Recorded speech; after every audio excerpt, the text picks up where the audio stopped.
Yes. Hello, everybody. This is Brad Swift with Gaia's Call, and this is Gaia's Call 2.0 because, as you can see, I have my co-host here, Marla of the Eco Chapter. And because we mentioned in our previous episode this thing called well, it goes by a couple different names. You think of it as a meta crisis or the polycrisis. I use those words kind of interchangeably, but that's what we want to talk about today. So, Marla, what are your thoughts about, well, where do we want to start? Maybe what would you define the polycrisis or meta crisis to be, and why are we talking about it here in Gaia's Call? Yeah, well, first of all, hello everybody again. Thanks for having us back. Yeah, the poly crisis, we mentioned it last week, and really, to me, it's those two words, right? Poly meaning many, and crisis meaning many, many crises. Um, and unfortunately, this is happening all at the same time. Like a lot of people talk about the climate crisis or the plastic crisis, the ecological crisis, but the scary thing is that they're all happening concurrently, and the sum of their interactions is actually more scary than each of them individually. And so that's why we decided that we wanted to explain what we mean by this and of course get your thoughts at the end of of the session. And we should also include in this that we are experiencing technological challenges well beyond our control and our expertise. So if we tend to have our words and our facial expressions not be a match, just don't look, just Or listen. if my light suddenly disappears and goes off, like, Right. So, yeah, it's given us our opportunity to practice perseverance in the face of the polycrisis. crises. Yes. And the other thing I wanted to kind of address in this area, the polycrisis, is it can be. I think it's unavoidable that it's a bit of a downer conversation. We're talking about some major challenges of humanity. The climate crisis being just one of them. And at the same time, I think I speak for both of us. We're committed to having it also be something that inspires us as humanity, individually and collectively, into action to minimize the disruptions itself. That doesn't say that we're not going to have some, fairly significant, maybe major changes in our lifestyles, but how can we prepare for it rather than, um, keeping our heads in the sand itself? So the polycrisis is often framed as a symptom of deeper underlying systemic flaws in our global system rather than as a primary illness itself. So we're talking about systems that have been going on in many cases more than decades, hundreds of years, that simply are not functional or conducive to life itself. Yeah. In the work that I I just do, wanted to jump yeah, into the symptom part. yes, please. I think this is something that many people don't realize, like, because what's been kind of publicized in the media and things like that is that this is a climate crisis or this is a plastic crisis. And then people try and fix that crisis without looking at the root causes, like what you said with this idea of a symptom, right? The root causes that are causing the climate crisis or the plastic crisis in the first place. So, for example, with the plastic crisis, it's the fact that we have single-use plastic, we have pollution, all the emissions that are being given out, emitted with how we make plastic. But then it's also the whole idea of a root cause of consumer behavior, right? So if we didn't have that kind of consumer behavior where we thought we could consume and extract everything at will, then we probably wouldn't have the plastic crisis. So I just wanted to add, like when you talked about symptom, that this is something that very few people bring up in conversation. They always want to fix the crisis at the like putting a band-aid over this huge thing that actually has roots going way, way, way, way deeper. Sorry. Yeah. Yeah. Yeah. And in fact, to play off of that, It's not just our actions, but even going further back. So, if we look at the climate crisis, that's kind of the results of something. It's a results of a certain set of actions we collectively have been taking for, in many cases, hundreds of years. But my approach is, and we need to go back even further. What are the misbeliefs, or as I call them, the great untruths that we have bought into? In many cases, particularly in our generations, whether it's my generation or Marla's generation, we were literally born into a culture that believed these. This was these great untruths have been kind of the water that we've been swimming in, and now we're starting to start to look around and say, like, what is this water? What are these great untruths? And certainly one of them is this whole notion that more is always better. And also that we've been living as though the earth resources are unlimited. Both of those are not true, but we've been living as though they're true. And maybe even the deepest one is the whole notion that we are not part of nature, that we are disconnected or separate from nature as well as being separate from each other. And so these three great untruths have been shaping our decisions, our choices, and our actions. And those decision choices of actions have led to the climate crisis and the other aspects that make up the polycrisis. So, what are your thoughts on that, Marla? To pass it back over to you. Yeah. Yeah, and it's quite scary because if you think about where all these untruths came from, they're very much from like primal fears of like hostility, right? We are worried that someone's going to come and take stuff from us or treat us badly because like I guess we grew up in ancestors grew up with saber-toothed tigers and cavemen trying to beat them up and steal their food, and there was always something bad happening. There was like meteorites or the ice age or massive fires. So it was always running from something. And so we have this fear of hostility. And so we want to be a part of a community then that takes care of us and that is more powerful than the other one. And so we want to kind of have those kinds of leaders that are like all powerful, omnipotent. And then it's also the whole fear of like rejection. We're worried that we're going to be left out. I think now there's this whole thing called FOMO, like we want to do everything and get everything. And on top of that, it's like we hoard things, right? When we were, I guess, cavemen, we didn't have any fridges. We had no way to store things. So it was like get it while it's hot, get everything you can. And we're still doing that now, even though we really don't need to. And then of course another one is a fear of scarcity. So it's like we're always worried that we're not going to have enough. So we want to be safe in terms of we don't want things to happen to us. We want to conform. We don't want to be left out on our own because we want to be a part of a bigger picture and we want to have enough. Like we don't believe in abundance. We always think that we need more and more and more and it never stops. And then of course we have problems like plastic pollution and ecological crisis, biodiversity loss because we're just taking too much from this finite planet, Yeah. What do you think about that? And I think again, it kind of look more deeply into that part of it, especially we've been, I guess it's been well over 100 years ago now that, at some point we discovered this thing called petroleum, and fossil fuels, coal, etc. And it was great. It really what made the Industrial Revolution possible, and a lot of great things came out of it. But what we didn't realize at the time is that we were literally using up our savings account.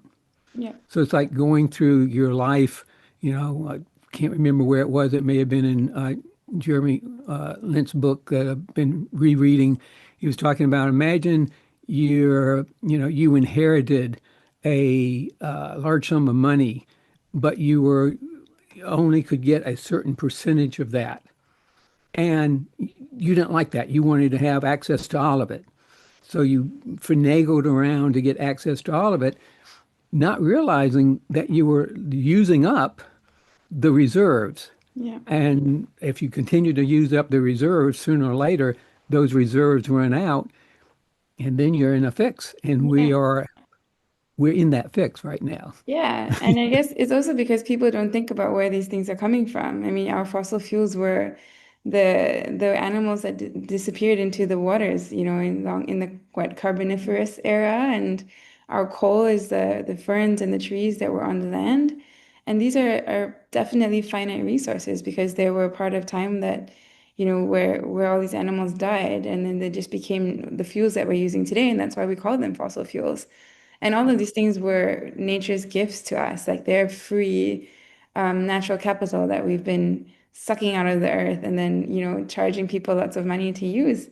And that's really like, I think it's also the lack of understanding of where are these things coming from. It's just this magical well of never-ending presence or this inheritance, right? Like you said. Yeah. Yeah. So when you consider that it literally takes hundreds of thousands of years to produce those resources, how quickly are we using them up? In the matter of 150, 200 years, we're definitely getting close to, if we're not already at that area of what we call peak oil. In other words, there's going to be less and less of it. And there still will be more, and be more tapped out, but it becomes much more hard, difficult to, and becomes much more expensive to, and therefore this idea of cheap, energy sources become less and less.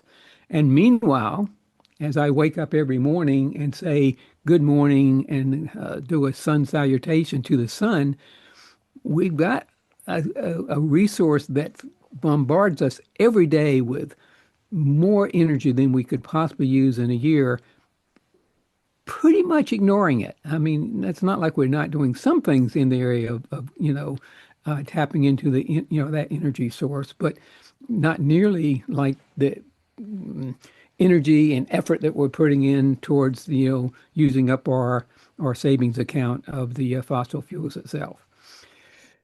So, where do we go from here with that?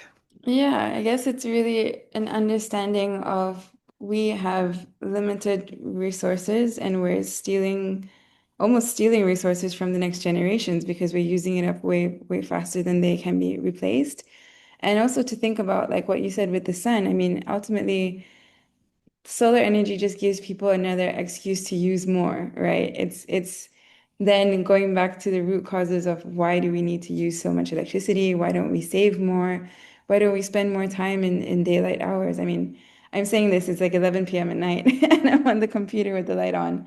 But these are things that we used to do, before the whole Industrial Revolution, where we used to wake up with the sun and go to sleep with the moon. So then, of course, you don't have to use that much electricity, whether it's from the sun or from dinosaurs. So yeah, I think it's really the understanding of these things are limited. We don't need to use as much as we're using, and they're gifts that we're really just taking advantage of. Yeah.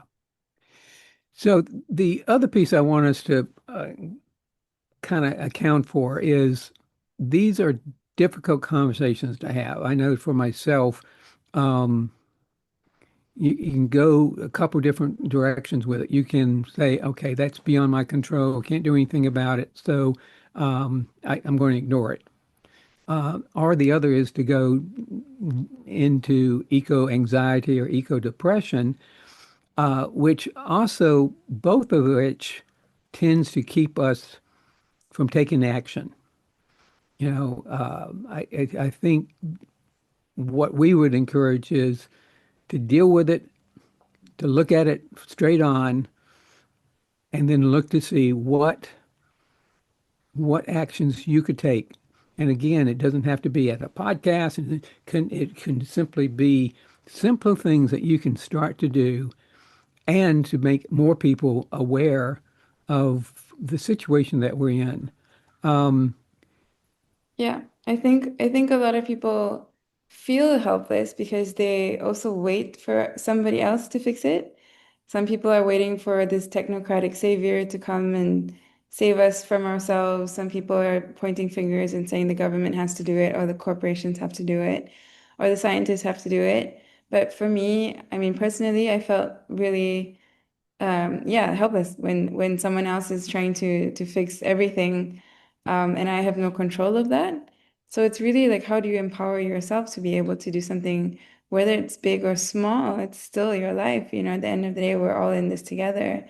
And so I think like between me and Brad, we're both also working on how do we tell people about small bits of empowerment. You know, like I think a lot of people just say, oh, it's too small, it's not going to do anything. But it might not do anything for the ecological crisis, but it might do a lot for you. I know for me, this definitely gets me through my day a lot Yeah. happier and hopeful because I know if I'm doing something, we're 8 billion people who could all be doing some little thing somewhere to kind of work on this crisis together rather than just point fingers and wait for somebody else to do it for us. So for me, like it's very much the work that I'm doing at the Eco Chapter. So it's around like education and also writing books about hope, very much focusing on better future narratives that are decoupled from like financial wealth and material goods. You know, how can we just find happiness in every day in nature and going outside and spending time with family and friends and things like that. And I think then Brad, you want to talk about your one cause and things like that as well. Yeah. I, for me, it's that old saying, think globally and act locally. For me, it's both. This podcast and my Substack and the things that I'm doing online like that is my global outreach, trying to reach anybody, anybody who's maybe just at that point where they're ready to be awakened to what we're in the midst of and how to navigate through it.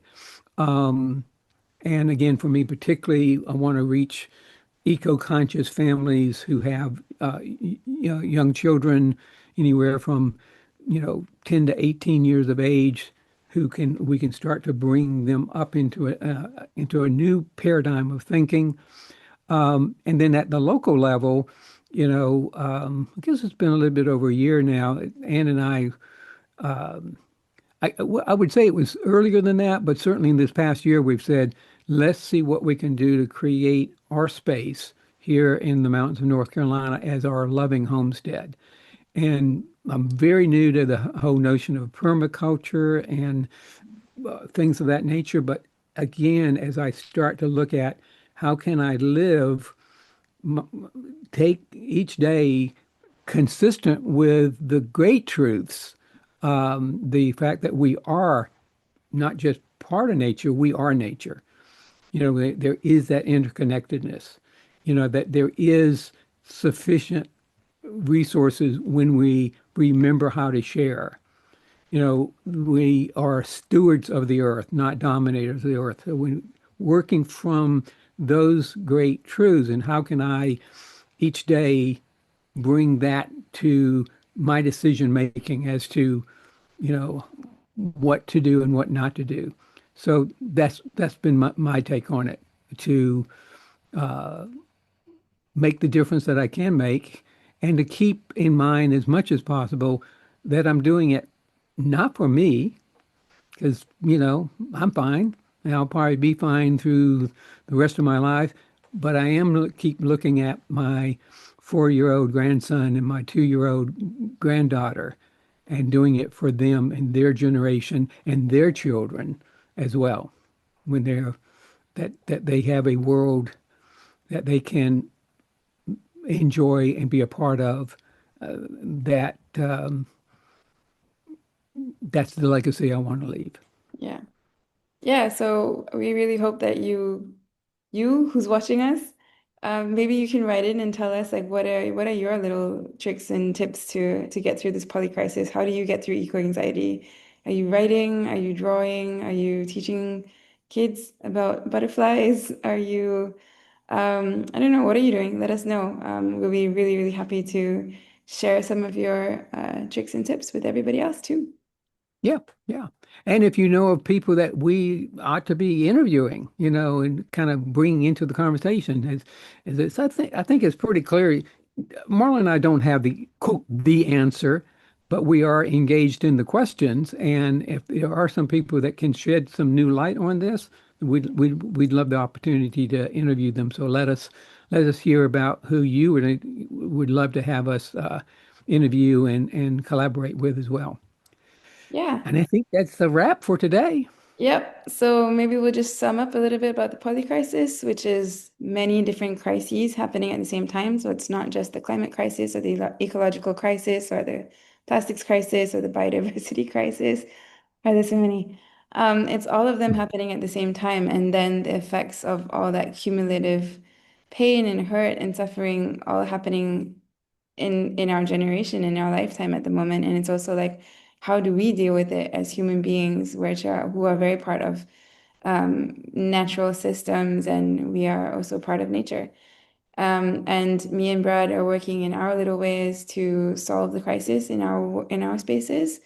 And hopefully these global messages get further and farther away to bring more people into the conversation. So again, calling out to anyone who wants to come talk to us or send us an email about things that you want us to discuss. And if you have tips and tricks of how to handle the poly crisis, let us know too. Yeah. All right. Very good. Excellent summary. Cool. And we shall be back with part two soon. See ya.